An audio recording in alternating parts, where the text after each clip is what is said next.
Skin, mammals में skin कैसी होती है? मैमल्स की स्किन ग्लैंडुलर होती है, ठीक है। एव्स की स्किन ग्लैंडुलर नहीं थी, एक ग्लैंड से पाई जा रही थी उनके पोस्टीरियर एंड पे। एंड रेप्टाइल की स्किन भी कैसी थी? रेप्टाइल की स्किन कैसी थी बेटा? ग्लैंडुलर, ए ग्लैंडुलर।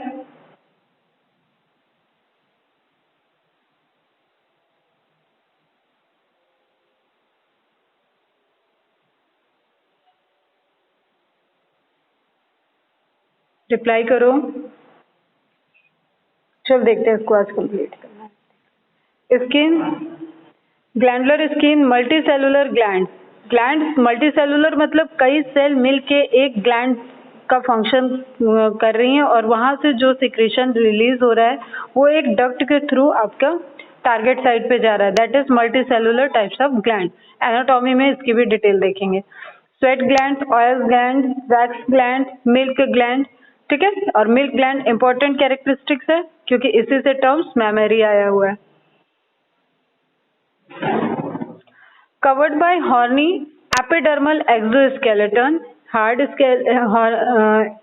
एपिडर्मल एक्सोस्केलेटन है। पूरे बॉडी पे हेयर्स प्रेजेंट होंगे। इवन जो एपिडर्मल लेयर है दैट इज प्रोटेक्टिव लेयर, जिसको हम लोग स्किन बोल रहे हैं, वो एक प्रोटेक्टिव लेयर है हम लोगों की बॉडी में। Made up of alpha keratin. अब यहाँ कैरेटीन में आप अल्फा बीटा टाइप के कैरेटीन होते हैं, तो आप यहाँ पे नोट डाउन करोगे क्योंकि आपको ह्यूमन के बारे में ही पढ़ना है आगे फिजियोलॉजी में भी, ठीक है। तो alpha keratin. Hair on skin is unique feature of mammals. Mammary gland और hair on skin is unique feature of mammals. Skin helps to control body temperature. Body temperature को कंट्रोल कर रही है। कैसे हैं? कोल्ड ब्लडेड हैं, warm blooded हैं?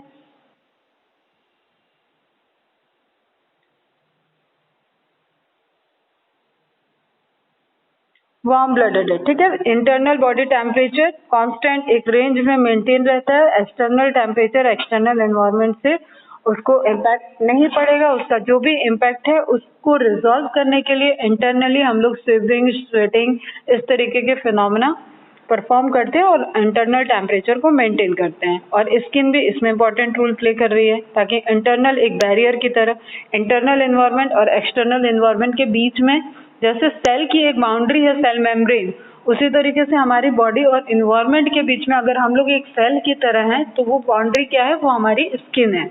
Is it clear बेटा? जब भी कोई सिक्रीशन होगा स्किन के थ्रू सिक्रीशन हो रहा है। स्वेट की सिक्रीशन होगी स्किन के थ्रू।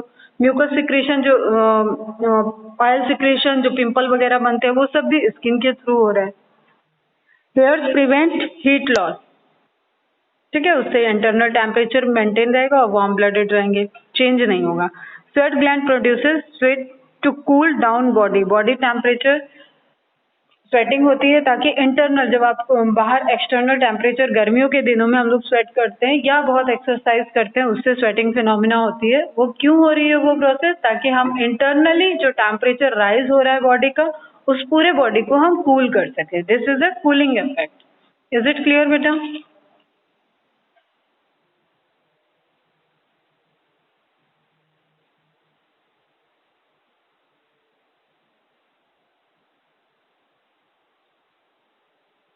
आज मीटिंग है तुम लोगों की, आ रहे हो क्या तुम लोग?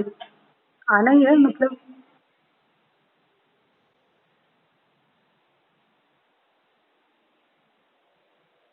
कब? क्या हमें क्या पता कब है मीटिंग? कब है? टाइमिंग दी गई होगी ना मीटिंग की। पृथ्वी को टाइमिंग नहीं दी गई है। 5 बजे है शाम को, इवनिंग में 5 o'clock पे है। पृथ्वी में एक बार कंफर्म करूंगी, नीट वालों के, नीट स्टूडेंट्स की हैं। ओके, अच्छा ग्रुप बनाया गया, 15 स्टूडेंट्स की है सिर्फ आज, इसलिए शायद तुमको कॉल नहीं किया। ओके ओके, मुझे थी नहीं इसकी इन्फॉर्मेशन। 15 स्टूडेंट्स की है तो जिनको कॉल किया है वो लोग मीटिंग के लिए आ जाना। ठीक है, चलो वापस आते हैं। एंडोस्केलेटन, एंडोस्केलेटन की बात करें तो बोनी एंडोस्केलेटन है, कार्टिलेजनस एंडोस्केलेटन उसमें मिक्स होगा, लेकिन ओवरऑल क्या है? Bony endoskeleton. Dicondylic skull, dicondylic skull 2 condyles present होंगे, 2 ऑक्सीपिटल कॉन्डाइल्स प्रेजेंट होंगे स्कल के, जो कि फर्स्ट वर्टिब्री और सेकंड वर्टिब्री की हेल्प से रोटेट करेंगे, फर्स्ट वर्टिब्री से अटैच होंगे, ठीक है, और वो ऊपर नेक को मूवमेंट करने में रोल प्ले करेंगे। डाइकॉन्डलिक है, इट मीन्स कि इट इज रिस्ट्रिक्टेड, ठीक है, हम हर डायरेक्शन में अपनी गर्दन को नहीं घुमा सकते, अभी घुमा के भी देखो तो तुम ऑब्जर्व कर पाओगे, ठीक है। एंड मोनोकॉन्डलिक में वो मैक्सिमम डायरेक्शन में घुमा सकते हैं, लेकिन ऐसा कभी भी नहीं है कि वो इस साइड से लेफ्ट साइड से घुमाएंगे और राइट साइड से फिर वो सीधे हो जाएंगे, इस तरीके का स्पिंडल नहीं बनेगा। इधर से घुमाए पीछे तक देख सकते हैं, राइट से घुमाए पीछे तक देख सकते हैं, पूरा 360 डिग्री टर्न नहीं ले सकते हैं कि किसी भी एनिमल में ऐसा भूती मूवीज जो हॉरर मूवीज देखते हैं ना, उसी में हम लोग ऐसा देखते हैं एकदम मोनोकॉन्डलिक और रोटेट होते हुए दिखती है जो पर दिखता है, ठीक है बेटा, ऐसा रियल में नहीं होता है। स्ट्रॉन्ग जॉज प्रेजेंट है। अब स्ट्रॉन्ग जॉ और ये सब लोकोमोटरी ऑर्गन, लोकोमोटरी फिजियोलॉजी में हम बताएंगे कि कौन सी बोन बहुत स्ट्रॉन्ग और किस तरीके का स्ट्रक्चर है। फिर भी एक चीज यहाँ पे जान लो कि जो हमारे पूरे बॉडी में सबसे स्ट्रॉन्ग बोन है that is jaw, lower jaw. कभी भी तुमने एक्सीडेंटल केस ऐसा देखा, बहुत रेयरली देखा होगा जिसका जॉ डैमेज हुआ है, ठीक है, स्कल टूटता है एक्सीडेंट में, बाकी हड्डियां भी टूटती है, लेकिन जॉ बहुत रेयरली, बहुत बड़ा एक्सीडेंट होता है तब जॉ जाके उसमें डैमेज होता है। क्लियर, तो स्ट्रॉन्ग जॉ है। Lower jaw consist of single bone, dentary एक सिंगल बोन है, सबसे स्ट्रॉन्ग बोन है। On each side a secondary palate has, अब स्कल को कैसे डिवाइड करते हैं बेटा वो सब हम लोग पढ़ेंगे, ठीक है, ये पूरा जो अपना फेशियल बोन्स है इन सब चीजों को पढ़ाएंगे हम, तब वहां पे बताएंगे, अभी आप बस नोट डाउन कर लो, ठीक है। इस साइड मतलब कि ये हाफ जो सेंटर है ना अपना, इधर एक है, राइट साइड में जो आई और ये नोज है, सब इस तरीके से, इसी तरीके से इंटरनली बोन का भी है association. A secondary palate has been formed separating respiratory passage from the food passage. अब ये इंटरेस्टिंग है, थोड़ा सा ध्यान से ऑब्जर्व करो, अपने बक्कल कैविटी को देखो, उसको टंग को ऊपर की तरफ ले जाओ, नोज की तरफ, तो जो हार्ड स्ट्रक्चर है दैट इज पैलेट। क्लियर, किसको डिवाइड कर रही है वो? रेस्पिरेटरी पैसेज को और फूड पैसेज को, बक्कल कैविटी और नेसोफेरेंजियल, ठीक है, एक के फ्लोर की तरह, एक के रूफ की तरह। क्लियर है ये point? A secondary palate has been formed, और ये स्ट्रक्चर अभी तक हम लोग नहीं पढ़े थे कहीं पे, ये मैमल्स में फर्स्ट टाइम रिपोर्टेड हुआ। Secondary palate has been formed separating respiratory passage from the food passage. Clear है बच्चा? ठीक है, पैलेट समझ में आया क्या है? बक्कल कैविटी का रूफ, नेजल कैविटी का फ्लोर। पृथ्वी, तुम पीटो के बीच बीच में बोन मैरो के जो क्वेश्चन कर रहे हो, अभी बताएंगे, उसके बारे में बात करेंगे हम लोग।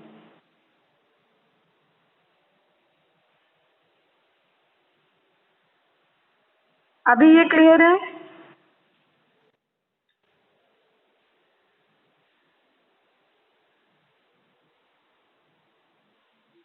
नेक कंटेन्स 7 सर्वाइकल वर्टिब्री। अब ये बेटा बहुत इंपॉर्टेंट पॉइंट है, चाहे आप जिराफ की गर्दन देख लो, चाहे आप टाइगर की गर्दन देखो, चाहे आप लॉयन की गर्दन देखो, चाहे आप चूहे की गर्दन देख लो, चाहे आप बिल्ली की गर्दन देखो, चाहे आप अपनी गर्दन देखो, किसी की भी मैमल्स में गर्दन देखो, सबके पास यूनिवर्सली 7 सर्वाइकल वर्टिब्री हैं।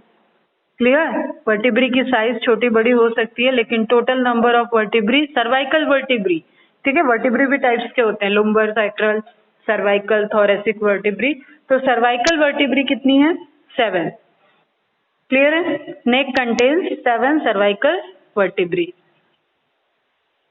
समझ में आया? ऐसा नहीं है कि जिराफ की गर्दन बड़ी है तो उसके अंदर 70 सर्वाइकल वर्टिब्री बना दो। अब इसमें जो आपको ब्लूइश कलर से स्काई ब्लू कलर की ये सेपरेट करके भी दिख रहे हैं, दैट इज डेंटरी, ये जॉ बोन है, लोअर जॉ बोन, ठीक है। अब मैंडिबल मैक्सिबल क्या होता है, ये सारी चीजें हम लोग बाद में बात करते हैं। ओवरऑल आपको उसका एंडोस्केलेटन वेल डेवलप दिख रहा है, एक घोड़े का एंडोस्केलेटन है ये, आपको वेल डेवलप दिख रहा है, पूरा बोनी अरेंजमेंट दिख रहा है। रिपीटेटिव सेगमेंट यहाँ पे कहाँ होते हैं? रिब्स और वर्टिब्रल कॉलम में, ये बहुत प्रोमिनेंट क्वेश्चन है जो पूछा जाता है। मैमल्स का रिपीटेटिव या वर्टिब्री का रिपीटेटिव, क्या कोई ऑर्गन रिपीटेशन देखा जाता है इंटरनल स्ट्रक्चर में? That is in reported in ribs. जो ये रिब्स आगे आपको केस जैसा दिख रहा है पूरा, दैट इज रिब्स, मार्क कर देते हैं हम। ये आपको रिपीटेशन दिख रहा है ना, एक जैसे स्ट्रक्चर। और फिर ये सर्वाइकल वर्टिब्री, ये क्लियर है बेटा? बाकी आपको लिम्स दिख रहे हैं, टेट्रापोडा है, आपको पूरा उसके चारों पैर दिख रहे हैं और उसमें वेल डेवलप्ड बोन्स दिख रही हैं।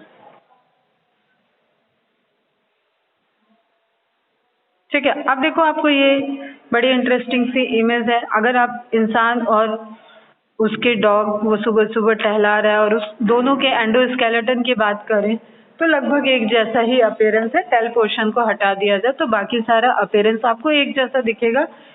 Tetrapoda, we are Tetrapoda bipedal, ये हमेशा ध्यान में रखना है। ठीक है, क्वाड्रेट हैं ये लोग, एनिमल सारे क्वाड्रेट हैं, वी आर बाइपेडल, हम 2 पैर पे चलते हैं, ये 4 पैर पे चलते हैं। क्लियर? तो समहाउ आप देख सकते हो कि वर्टिब्रल कॉलम देख लो, पूरा इंटरनल सर्वाइकल वर्टिब्री वाला देखो, पूरा वर्टिब्री देखो। कोई ऐसे इमेजिन करो कि इसको एक्सरे से देख रहे हैं तो आपको उनके इंटरनल एंडोस्केलेटन सिस्टम लगभग एक जैसे दिखेंगे। क्लियर है बेटा? स्कल पोर्शन, जॉ पोर्शन, जो लिम्स में बोन्स का पोर्शन है, जो रिब केस दिख रहा है, ये सब सिमिलरिटी को शो करेंगे। ठीक है, अब इवोल्यूशन पॉइंट ऑफ व्यू से स्पाइनल कॉर्ड, जो पूरा अपना वर्टिब्रल कॉलम है, उसका एक छोटा सा पॉइंट हम बता देते हैं। जब हमने एनिमल का देखा तो वो ऐसा है, हम लोगों का देखेंगे तो वो स्लाइटली एस टाइप का है। जैसे मैथ्स में इंटीग्रेशन का सिंबल होता है ना, इस तरीके से, उस तरीके की हमारी पूरी vertebral, that is the evolutionary, जो हम लोग को बाइपेडल होने के लिए ये बहुत इंपॉर्टेंट रोल प्ले की। इससे सेंटर ऑफ ग्रेविटेशन मेंटेन हुआ, हम खड़े रहने में सक्षम हुए। क्लियर? सेंटर ऑफ ग्रेविटेशन इसके बीच से अच्छे से एकदम बढ़िया मेंटेन हो गया, तो उससे हमें बैलेंसिंग में इंपॉर्टेंट रोल बेनिफिट हो गया एक तरीके से। First two cervical vertebral atlas and axis specialised for the movement of head, जो कॉन्डिलिक अटैचमेंट को भी शो करेंगे और उसके बाद वो मूवमेंट में हेल्प करेंगे। 3 to 5 sacral vertebral fuse to form, जिसको बोलते हैं सिन सैक्रम। क्लियर? अब बस ये टर्म नोट कर लेना, सैक्रल वर्टिब्री आपस में फ्यूज होती हैं, इसलिए उसको सिन सैक्रम कहते हैं। और ये सब पढ़ना है, स्केलेटन सिस्टम में आपको पूरा पढ़ना है। Vertebra with flat centrum is known as acoelous और एम्फीप्लैटियन, ये भी पॉइंट आप नोट डाउन कर लेना। सेंटर पोजीशन इनका फ्लैट होता है, कनेक्टिंग एक तरीके से। अब आप ये देखो, जो हम आपको स्लाइड एश फॉर्मेशन बता रहे हैं उस तरीके से।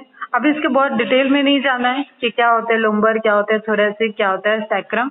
जस्ट आपको वर्टिब्री कॉलम का पूरा एक आइडिया देखना है। डिवाइडेड होते हैं cervical, thoracic, lumbar, sacrum, coccyx में। ठीक है, ये फ्यूज लिखा हुआ ना, 5 फ्यूज, 4 फ्यूज, ये सारी चीजें ये डिटेल में हम पढ़ेंगे वहां पे लोकोमोटरी सिस्टम में। अभी जस्ट ठीक है, ये एटलस है, फर्स्ट वर्टिब्री। ठीक, अब एक चीज आप यहाँ पे ध्यान देना, फोरामेन, वर्टिब्रल फोरामेन। जब हम स्पाइनल नर्व कॉर्ड की बात करते हैं तो ये वो स्पेस है, ये वो स्पेस है बड़ा। फोरामेन मीन्स बहुत बड़ा सा रेशियो में बड़ा छेद हो। ठीक है, ये वो स्पेस है जहाँ से स्पाइनल कॉर्ड, सीएनएस की स्पाइनल कॉर्ड जाएगी, मतलब ब्रेन पोर्शन से ये वर्टिब्रल कॉलम में जो नर्व कॉर्ड आती है वो इसी फोरामेन से आती है। ठीक है, इसको बोलते हैं वर्टिब्रल फोरामेन। हाँ बेटा, कॉक्सिक्स टेलबोन होता है। क्लियर है बेटा ये? ठीक है, समझ में आ रहा है? और ये किस तरीके का है, एक के ऊपर एक फिट होता है अपना। तो ये वाला पोजीशन जो है ना, ये पोजीशन, ये जाके नीचे वाली नेक्स्ट वर्टिब्री में फिट होगा।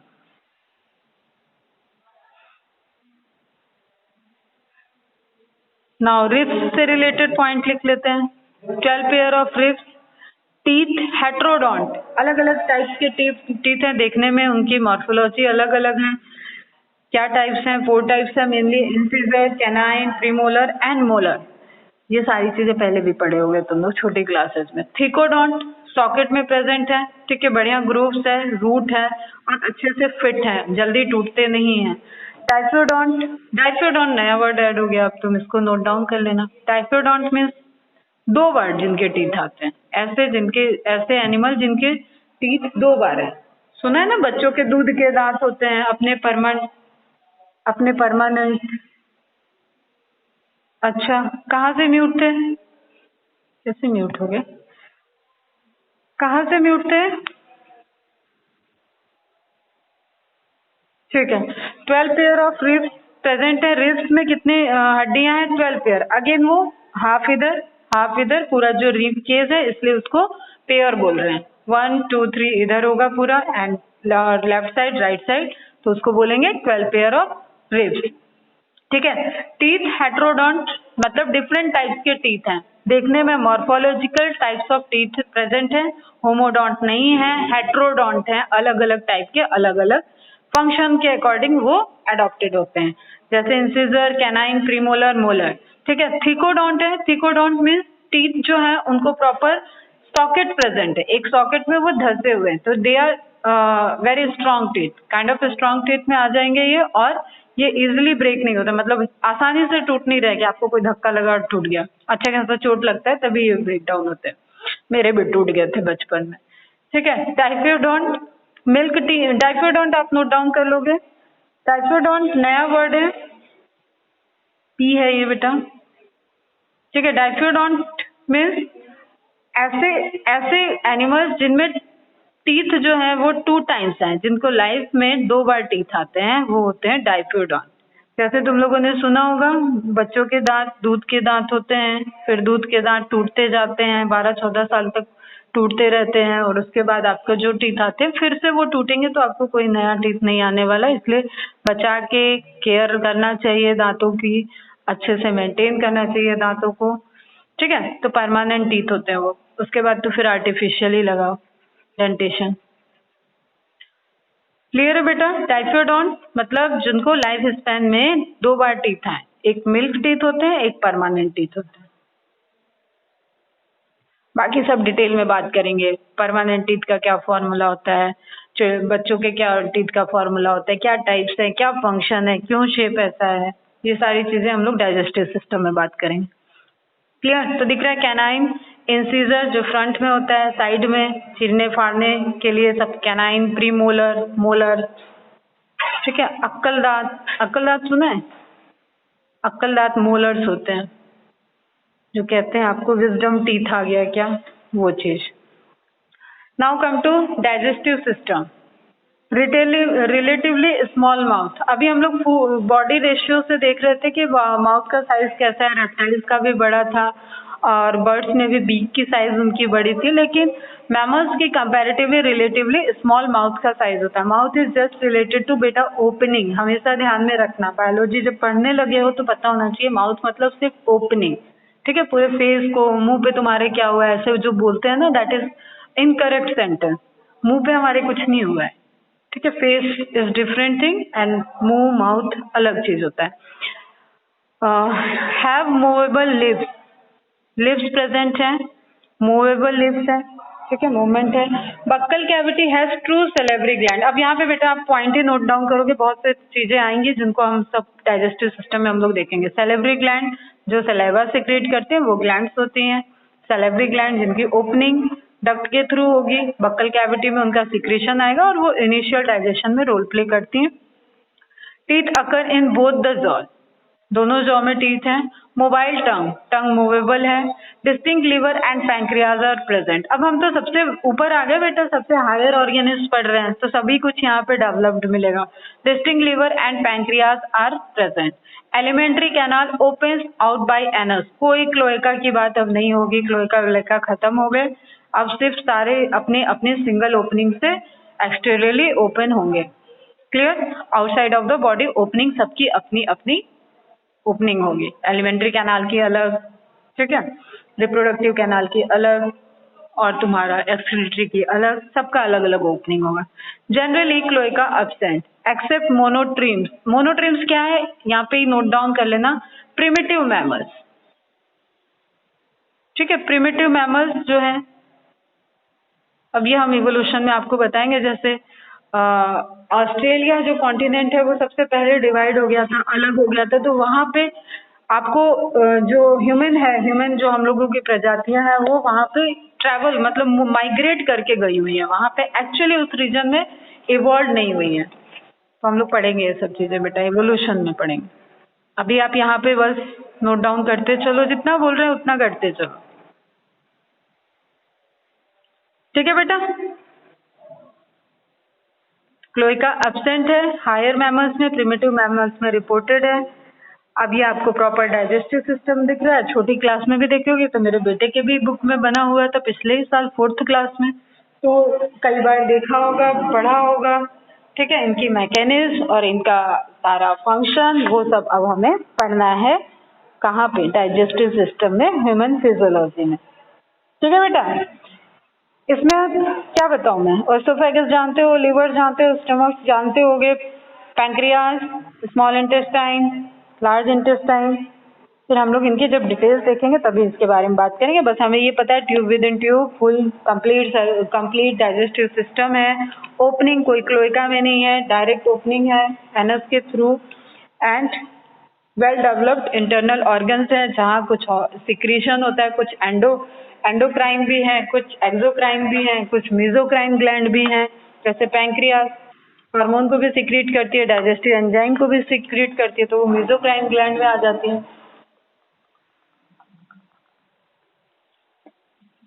ये सब अभी कुछ नोट नहीं करना है, ये सब डाइजेस्टिव सिस्टम के पॉइंट्स हैं, आप यहाँ पे जितना दिया हुआ है उतना ही अभी नोट करोगे।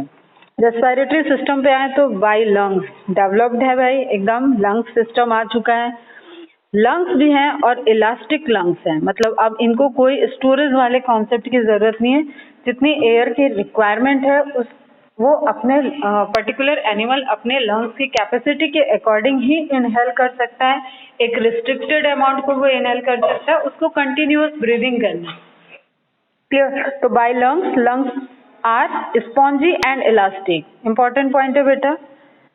वैक्यूम लंग, अब इसको हम यहाँ पे, ये भी पूरा एक चैप्टर है बेटा आपका रेस्पिरेटरी सिस्टम, तो यहाँ पे बस आप इतना समझ लो कि वैक्यूम क्रिएट हो रहा है। वैक्यूम क्या होता है, एयर जहाँ पे क्रिएट होती है, ठीक है, तो प्रेशर, एयर प्रेशर रहेगा वहाँ पे, जिधर प्रेशर हाई होगा जिधर लो होगा उसके अकॉर्डिंग मूवमेंट होता है, ठीक है।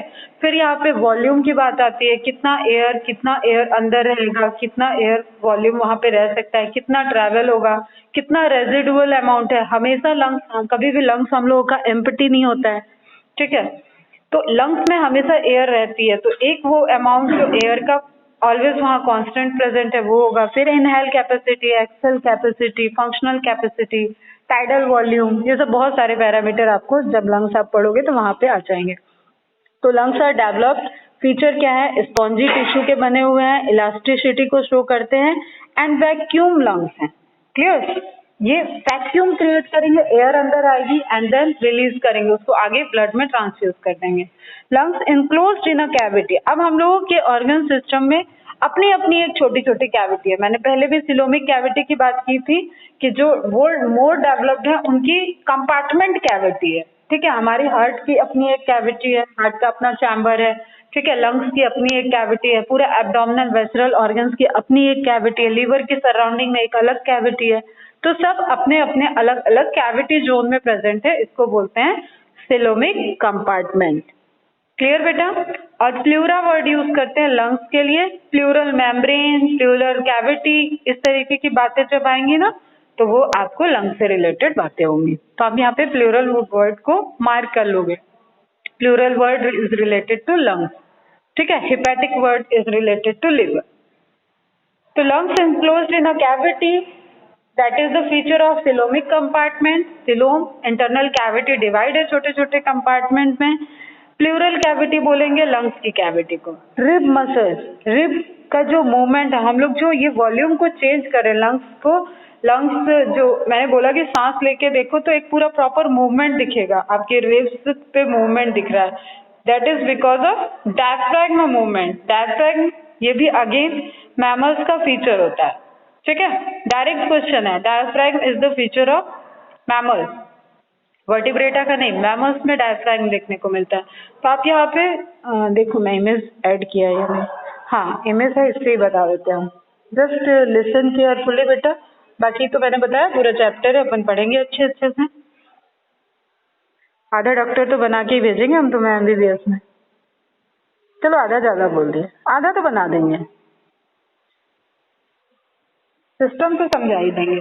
चलो देखो बेटा, ये है जो ना लोअर पोर्शन, ये आपको दिख रहा है, ये डायफ्रैग्म है, इसके मूवमेंट से इसका वॉल्यूम कंट्रोल होता है। आप इसको ऐसे समझो कि कोई चीज ऐसे है, ठीक, वो एक एरिया कवर कर रही है और इसके मूवमेंट को आप ऐसे कर दो तो ये एरिया कवर होगा, ठीक है, ये एरिया ऐड हो गया उसमें। इज इट क्लियर बेटा? इसी तरीके का डायफ्रैग्म अपना मूव करता है और वो इम्पोर्टेंट रोल प्ले करता है कि कितने वॉल्यूम में एयर लंग्स के अंदर होगा।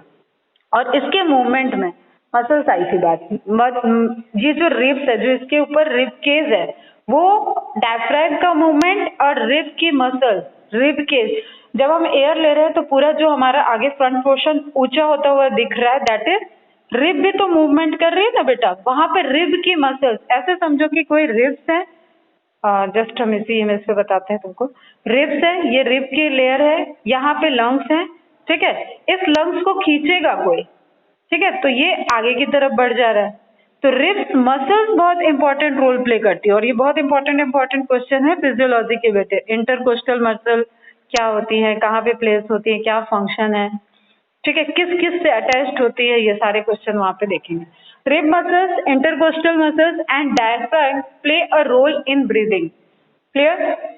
ब्रीदिंग फिनोमेना में अगर यू इन ब्रीदिंग करो या एक्स ब्रीदिंग करो, इनहेल करो, एक्सहेल करो, उन दोनों में ही इंटरकोस्टल मसल्स का इंपॉर्टेंट रोल होता है। और कुछ टाइप्स ऑफ मसल्स देखेंगे हम लोग। नाउ नेक्स्ट वर्ड है ग्लॉटिस। ग्लॉटिस आपको ध्यान में रखना है कि आपकी एक विंड पाइप है, एक फूड पाइप है, ये भी छोटे क्लास में पढ़े होगे, ठीक है। एसोफेगस जो जा रहा है वो फूड पाइप है और जो एयर जा रही है ट्रैकिया से वो विंड पाइप है। क्लियर? तो जब आप खाना खाते हो, जब आप कोई फूड इनगल्फ करते हो, तो वो ट्रैकिया वाले पोर्शन में न चले जाए, वो आपकी विंड पाइप में न चला जाए, ठीक है। आपने ये देखा होगा या ऑब्जर्व किया होगा, खुद किया हो या किसी को देखा होगा, खाते खाते धक्का लग जाता है, ठीक है, अटक जाता है, तुरंत पानी दिया जाता है। वो अटकना क्या होता है? वो अटकना यही एपिग्लॉटिस जो है, ये पूरा कवर नहीं किया और पूरा जा भी नहीं पाता। अगर गया तो फिर तो इंसान या तो खांसते खांसते एकदम देखा होगा आंख में आंसू आ जाता है, उसके पीठ पे ठोकते हैं तो फिर वो वापस आ जाता है, थोड़ा बहुत ही जा पाएगा। जिसको अंदर पूरा अगर चला गया है तो वेंट पाइप में कोई गया तो फिर तो वो रेस्पिरेटरी ब्लॉकेज हो जाएगा। तो एक इस तरीके का ऑब्जर्वेशन ऑब्जर्व आपने किया होगा, ठीक है। इस ऑब्जर्वेशन में आपने देखा होगा कि ये जो आपको धक्का लग रहा है, इट मीन्स कि वो हर टाइम तो नहीं लगता है, कभी कभी हो जाता है। आप बात करते रहो, खाना खाते वक्त आप बात कर रहे हो, चलते चलते खाना खा रहे हो, ठीक है। जैसे अब बुफे सिस्टम आ गया है तो लोग खड़े होके बुफे सिस्टम में खाते हैं। पहले बढ़िया जो हमारा कल्चर है, इंडियन कल्चर, उसके अकॉर्डिंग आपको पालथी मार के आप जमीन पे बैठो, आपको अच्छे से खाना परोसा जाएगा और बैठ के आप इत्मीनान से खाओ। अभी कैसा होता है, मम्मी मम्मी स्कूल कॉलेज जाना है, ये मम्मी डांट रही हैं, रोल बना रही हैं, पराठे के अंदर सब्जी रोल करके दे दी, बेटा खाते खाते कार में चले गए और वहां से आगे बढ़ गए। मतलब एक केस ऐसे बता रही हूँ। तो एक आपने देखा होगा कि हमेशा भागा भागी वाली चीज चल रही है, तो उस केस में इन सब चीजों के चांसेस और इनसे होने वाले डेथ की रिपोर्ट अब फ्रीक्वेंसी हाई है। तो ये एपिग्लॉटिस जो है, basically this is not a bone, ये कार्टिलेज का बना हुआ एक स्ट्रक्चर है, ठीक है। सेमी हार्ड, जो सेमी हार्ड होगा वो कार्टिलेज है। जैसे हम लोग का नोज का टिप देखो, नोज को आगे से दबाओ तो ये जो फ्रंट में है ये भी हार्ड है, लेकिन ये बोन नहीं है। फिर और आगे तक दबाओ तब तुम्हें जाके बोन दिखेगी, ठीक है। आगे तक मतलब पीछे आंख की तरफ जाओ तो तुम ऑब्जर्व करो कि हार्ड पोर्शन आने लगा, दैट इज बोन, ठीक है। और फ्रंट टिप पे नॉस्ट्रिल की तरफ अभी ऑब्जर्व करो मेरे बोलने पे ही, ये आपको हार्ड दिख रहा है, ठीक है, लेकिन वो मच हार्डर है। पीछे की तरफ, आंख की तरफ जो स्ट्रक्चर है वो बोन है, ये आगे कार्टिलेज है। सेम वे में आप ईयर पिन्ना को देखो, ठीक है, कान को छुओ, कान का एक प्रॉपर स्ट्रक्चर, उसको दबाओ तो वहां कोई बोन नहीं है लेकिन सेमी हार्ड है, दैट इज कार्टिलेजनस। किया तुम लोगों ने?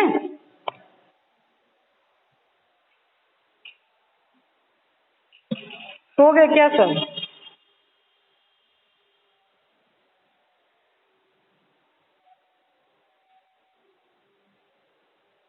अरे रिप्लाई तो करो।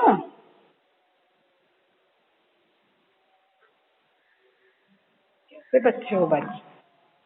किया, ऑब्जर्व हुआ, जो बोल रहे वो चीज समझ में आई, तो वो क्या हो गया बेटा? आपका कार्टिलेजनस एपिग्लॉटिस जो कवरिंग है, किसकी कवरिंग है? विंड पाइप की कवरिंग है, ताकि जब आप फूड इनगल्फ करें तो विंड पाइप क्लोज हो जाए, उस साइड में आपका खाना जो भी आपने खाया च्यू किया वो विंड पाइप में न जाए, वो प्रॉपर एसोफेगस के थ्रू स्टमक की तरफ जाए, इसलिए वहां पे एक फ्लैप लगा हुआ है, फ्लैप कवरिंग, ठीक है, एक फ्लैप है जो ओपन क्लोज हो सकती है, परमानेंट फ्लैप नहीं है, नहीं तो हवा भी नहीं जाएगी। क्लियर? तो that is epiglottis. Important point है। Larynx with vocal cords, larynx बढ़िया आवाज निकल रही है जिससे वो प्रेजेंट होता है, वोकल कॉर्ड्स भी प्रेजेंट है, ठीक है, जो सबकी आवाज अलग अलग होती है, that is dependent on vocal cord. Clear? तो ये भी इमेज आपने छोटी क्लासेस में देखे होंगे, यहाँ पे आपको प्रॉपर दिख रहा है, nasal cavity, oral cavity, pharynx, epiglottis, बहुत क्लियर नहीं दिख रहा है पर समझ में आ रहा है, एक पूरा सिक्वेंशियल, ठीक है। तो फूड पाइप, विंड पाइप आपस में एकदम क्लोजली जा रही हैं, वहां पे कवरिंग है, फिर ट्रैकिया दिख रहा है, फिर लंग्स दिख रहा है, बाकी ऑर्गन सिस्टम की बाद में बात करेंगे।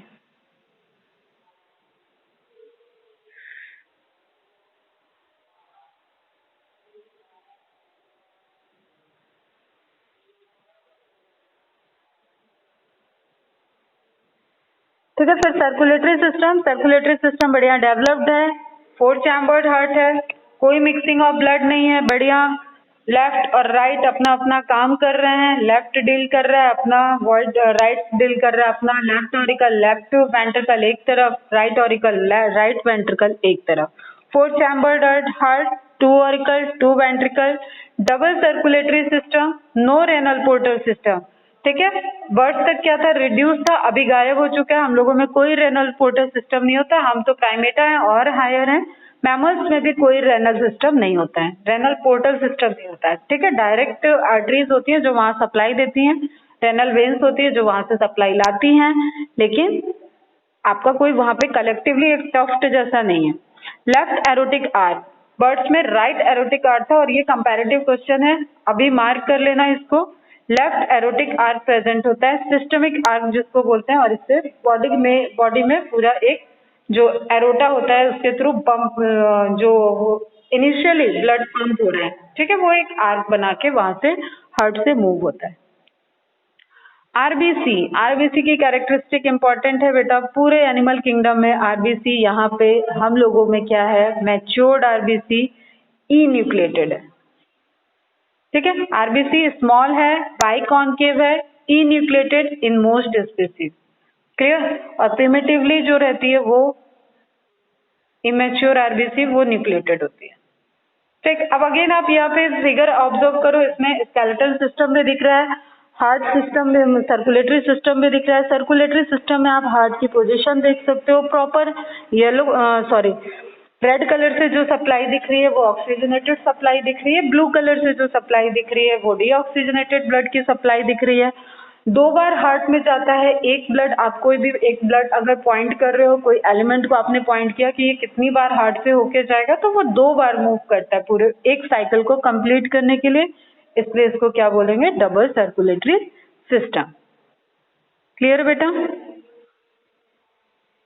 ठीक है।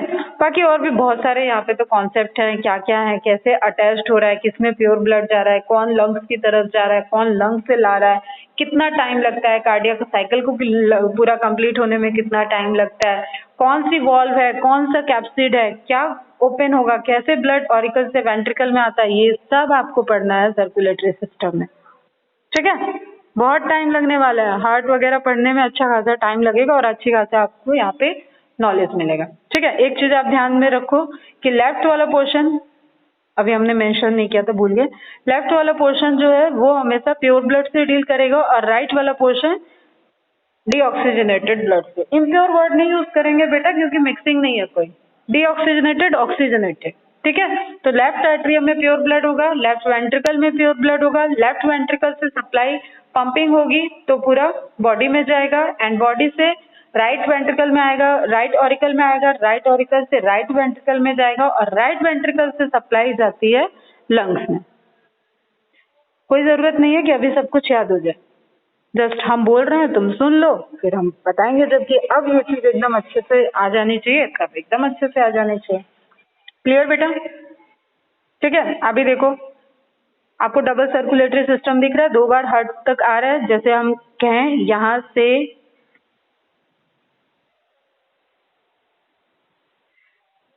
यहाँ ये बॉडी